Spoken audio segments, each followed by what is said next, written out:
nasihat-nasihat mutiara daripada para ulama, para habaib, para anak cucu Nabi Muhammad sallallahu alaihi wasallam. Di antara ma yurwa anil Imam Ali Zainal Abidin Ibn al-Husain radhiyallahu anhuma wa qala wa kana radhiyallahu anhu yaqulu ajibtu limutakabbir al-fakhur alladhi kana bil amsi nutfah midrah thumma yakunu ghadan jifah gadhirah wa ajibtu kullal ajab liman syakka fillah azza wa jal wa huwa yara khalqahu wa ayatih. Beliau mengatakan, memberikan nasihat kepada kita agar hidup kita ini tidak sombong. Karena yang namanya sombong itu pakaian Allah, ridanya Allah, sifatnya Allah. Yang paling pantas sombong itu adalah Allah, karena Allah yang maha segalanya, maha mampu, maha kaya, maha kuat, maha semuanya. Kita sebagai makhluk tidak dibolehkan untuk sombong, sebagaimana makhluk yang pertama kali sombong yang dilaknat iblis, syayatin. Kita semua diciptakan wa khuliqal insanu dha'ifa. Kita diciptakan dalam keadaan lemah, tidak punya apa-apa. Apa yang kita punya? Tidak ada. Kita mikirin punya orang aja nggak karuan itu namanya. Kenapa? Itu punya orang, bukan punya kita. Punya kita pun bukan punya kita. Bahkan diri kita pun bukan punya kita.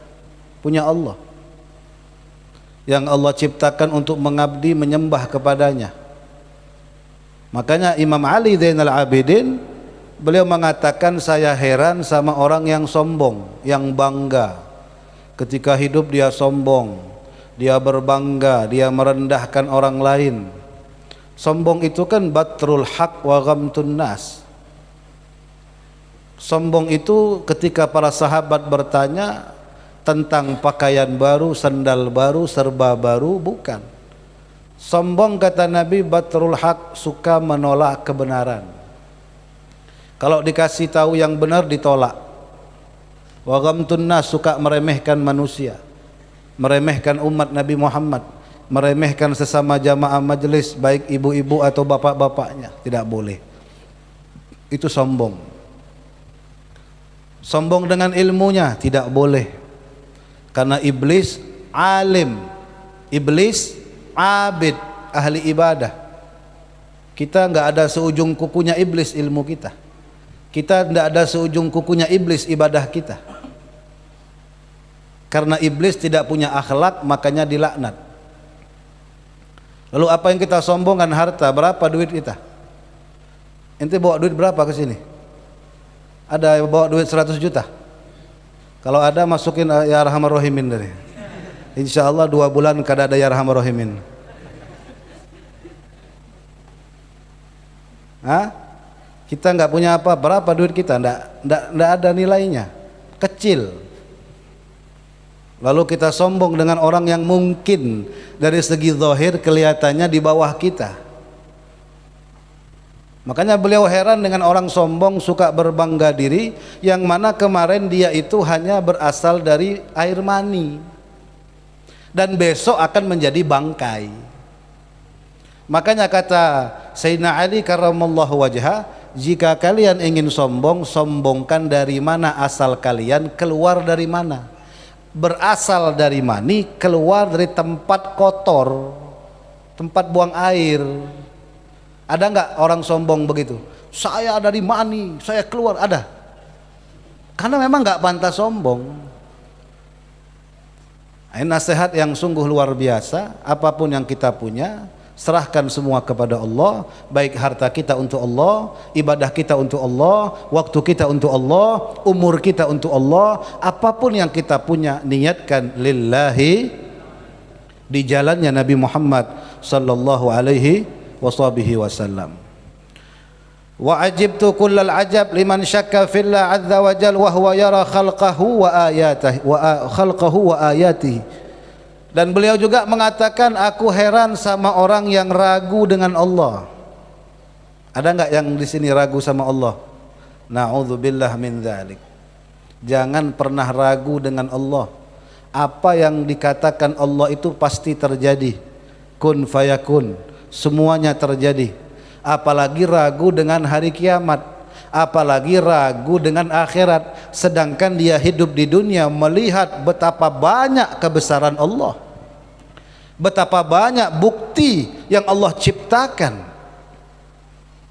Makanya ketika seseorang yang beragama ateis, ya ateis itu nggak ada agamanya, ya dia nggak percaya Tuhan, nggak percaya ciptaan Allah. Dia mengatakan semua yang ada di dunia ini begitu saja, ada dengan sendirinya. Ketika dia ingin berdebat dengan Abu Hanifah, dia menunggu kedatangan Abu Hanifah yang telat, yang sudah dijadwalkan, jadwal jam 1, datang jam 5. Ketika datang, kemana kok telat? Tadi saya mau nyebrang sungai, tidak ada perahu, tiba-tiba ada pohon terbelah sendiri jadi perahu sendiri, makanya saya baru sampai. Kata si ateis, mana mungkin, masa iya pohon jadi sendiri, jadi perahu sendiri. Nah begitu juga dunia ini tidak mungkin adanya sendiri, pasti ada yang menciptakannya. Dan banyak di akhir zaman ini orang-orang yang terlalu lantang, terlalu bebas. Mereka mengatakan akhirat itu hayalan belaka. Ada enggak? Ya, cerita aja itu, enggak ada akhirat itu. Orang yang kayak gini yang ditunggu malaikat. Hah? Ditunggu memang malaikat. Matinya bagaimana, di alam kuburnya bagaimana. Makanya untuk menaikkan keimanan kita, sering-sering tafakur supaya kita enggak ragu. Sering-sering tafakur kebesaran Allah, apapun itu ciptaan Allah, agar iman kita ini selalu bertambah. Karena salah satu yang menambah keimanan, tafakur kepada Allah tentang kebesaran dan keagungan Allah.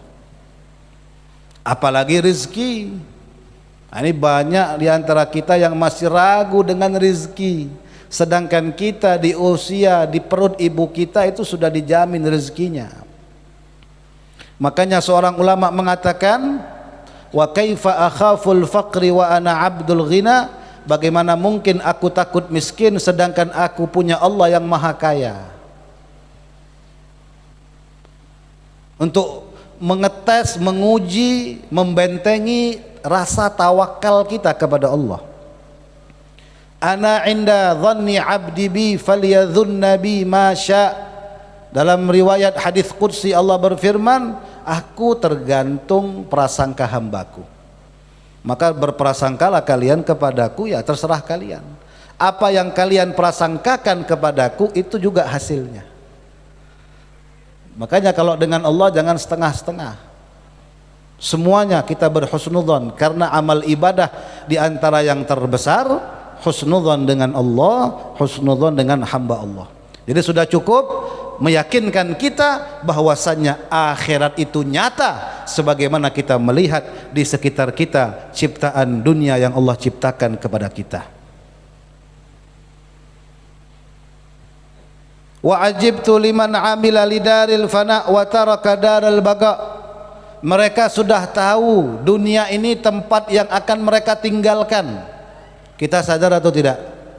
Kita bakal mati atau tidak? Bakal kita tinggalkan keluarga kita, harta kita, rumah kita, mobil kita, semua bakal kita tinggalkan. Cuman jangan lupa satu hadis yang sering kita dengar, cuman jarang kita pikirkan. Hadis ini sering, terlalu sering kita mendengar, saking seringnya kita lupa. Idza mata ibnu Adam inqata amaluhu illa min thalath. Kalau kita mati semuanya putus kecuali 3. Apa yang kita jariahkan untuk Allah itu enggak putus. Anak yang soleh yang mendoakan orang tuanya itu enggak putus.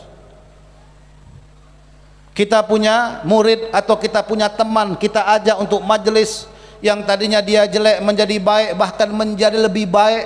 Amal jariah kita, belum lagi amal ibadah kita yang kita niatkan ikhlas karena Allah. Itu yang kita bawa, nggak ada yang lain yang kita bawa. Makanya beliau heran, ada orang yang terlalu semangat hidup di dunia, dia lupa tentang akhirat yang kekal abadi selamanya. Dunia fana yang bakal dia tinggalkan, tapi dia mentuhankan dunia. Hubbud dunya ra'su kulli khati'ah. Cinta dunia pangkal dari segala kerusakan. Jadi kalau ada orang ahli maksiat, rusak iman Islamnya, rusak amal ibadahnya, rusak akidahnya, rusak otaknya, rusak semuanya, nggak usah ribet-ribet. Satu jawabannya, cinta dunia. Semua yang melalaikan itu dunia, bukan harta saja. Apabila kita terlalaikan dengan sesuatu, itulah dunia. Maka cepat-cepat kita kembali kepada Allah. Fabadiru bitaubah, bergegaslah untuk selalu memperbaiki taubat kita kepada Allah. Takut kalau kita lagi asyik dengan dunia, malaikat Israel assalamualaikum. Ente nggak sempat lagi jawab waalaikumsalam. Lagi asyik dengan dunia kita, dengan hawa nafsu kita, wa na'udzubillah min dzalik. Insyaallah yang istiqomah rutin majelis di balik papan dimanapun berada, insyaallah husnul khotimah. Tapi dengan syarat lebih mementingkan akhirat daripada dunia. Kenapa? Karena Allah telah berjanji, wahai dunia, apabila ada orang yang mengejarmu, jadikan dia budakmu. Tapi apabila ada hambaku yang mentuhankanku, mengabdi kepadaku, jadilah kau budaknya. Jadi budak itu, dunia itu budaknya orang beriman, bukan orang Islam menjadi budak dunia. Besarkan rasa tawakal kita kepada Allah subhanahu wa ta'ala. Wa ajibtu liman yahtami minat ta'am lima darratihi kaifa la yahtami minadz dzambi lima arratihi. Beliau juga memberikan nasihat, saya heran sama orang yang menjaga makanan takut sakit. Apalagi yang asam lambung, muka-muka asam lambung semua ini. Hah? Sama, ulun juga asam lambung juga, Bang. Ya, kita jaga makanan kita. Ini kada boleh kambing guling, bilangnya asam urat kah, apakah itu? Hah? Kolesterol kah? Rugi, hantam aja. Kapan lagi ya kah? Kita menjaga makanan kita, bagus nggak? Bagus. Menjaga makanan untuk sehat diniatkan, ya Allah kalau saya sehat saya mau ibadah.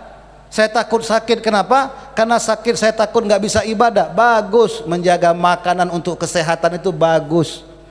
Karena Rasulullah banyak sekali mengajarkan tata cara menjaga makanan dan cara makan yang sehat, itu diajarkan sama Nabi.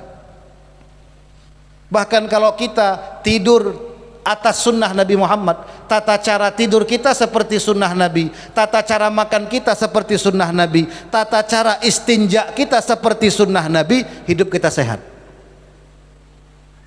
Tetapi beliau memberikan arahan. Saya heran dengan orang yang menjaga makanannya supaya tidak sakit, tapi dia tidak menjaga dosa-dosanya.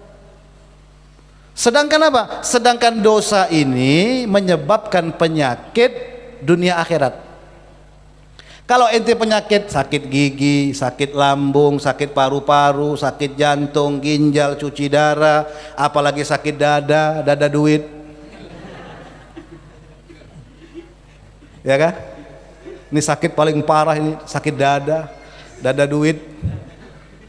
Semua sakit-sakit ini akan ikut mati kalau kita mah. Nggak ada orang cuci darah di kuburan, ada kah? Nggak ada. Jadi dia akan hilang rasa sakitnya ketika udah mati. Sakit itu mati terkubur bersama kematiannya. Tapi penyakit yang satu ini dosa. Itu membawa kerugian, dunia dia kualat, hidupnya sumpek, nggak pernah tenang, nggak pernah senang, nggak pernah bahagia. Itu di dunia sudah diazab sama Allah.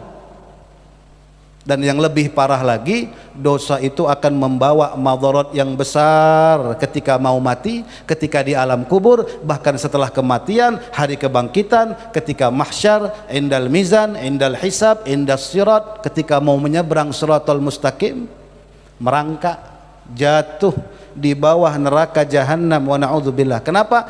Terlalu banyak berlumuran dosa, tapi dikasih tahu tidak mau. Terlalu jauh hidupnya dengan Allah, terlalu jauh hidupnya dengan majelis, dengan ilmu, dengan Nabi Muhammad, dengan ulama dan para habaib. Terlalu meremehkan dosa, tidak pernah bertaubat. Makanya kata Nabi Muhammad, akan kuberitahu tentang penyakit kalian dan tentang obatnya. Kata sahabat, apa penyakit dan apa obatnya ya Rasulullah? Inna da'akum adz-dzunub. Penyakit yang paling bahaya itu dzunub, dosa, baik dosa kecil, lebih lagi dosa besar. Wa dawa'akum al-istighfar. Obatnya astaghfirullahaladzim wa atubu ilaih, astaghfirullahaladzim. Apalagi dia baca, meresapi. Orang yang bisa meresapi, orang yang mentakzimkan Allah, dia tahu makna apa yang dia baca. Astaghfirullahaladzim, ya Allah, aku betul-betul minta ampun ya Allah atas segala dosa yang pernah saya lakukan, baik sengaja atau tidak sengaja, kecil maupun yang besar. Khususnya dosa besar, wajib dia taubatan nasuha, dia menyesali, dia tinggalkan perbuatan itu, dia tidak mengulangi perbuatan tersebut. Perbanyak kita membaca istighfar, karena Nabi menampar keras kita. Nabi manusia yang maksum, tidak mungkin punya dosa dan salah. Kata Nabi Muhammad, wallah inilah astaghfirullah fil yawm akthar min sab'ina wa fi riwayah mi'ata marrah. 100 kali istighfarnya Nabi, 100 kali. Kita berapa? Kadang ingat, kadang lupa. Tapi kalau dosa ingat terus. Kadang pura-pura lupa dengan dosa kita. Makanya di sisa umur kita, khususnya di atas umur 40 ya, atau yang sudah balik, semua yang ada di sini, ayo bersama-sama di sisa umur kita ini kita buktikan bahwasannya kita butuh Allah, kita butuh Nabi Muhammad. Senangkan Nabi Muhammad, senangkan Allah dengan menjadi hambanya yang merasa hina di hadapan Allah, yang merasa kurang dalam beribadah, yang merasa segalanya ya, apa yang belum kita kerjakan, kerjakan demi menyenangkan Nabi Muhammad. Dan insya Allah berkat Nabi Muhammad senang kepada kita, secara otomatis Allah ridho dan senang kepada kita. Insya Allah majlis, sholat, sholawat, baca Quran, istighfar, semua itu akan menghapuskan dosa-dosa kita, baik dosa kecil maupun dosa yang besar. Amin ya rabbal alamin. Wassalamualaikum warahmatullahi wabarakatuh.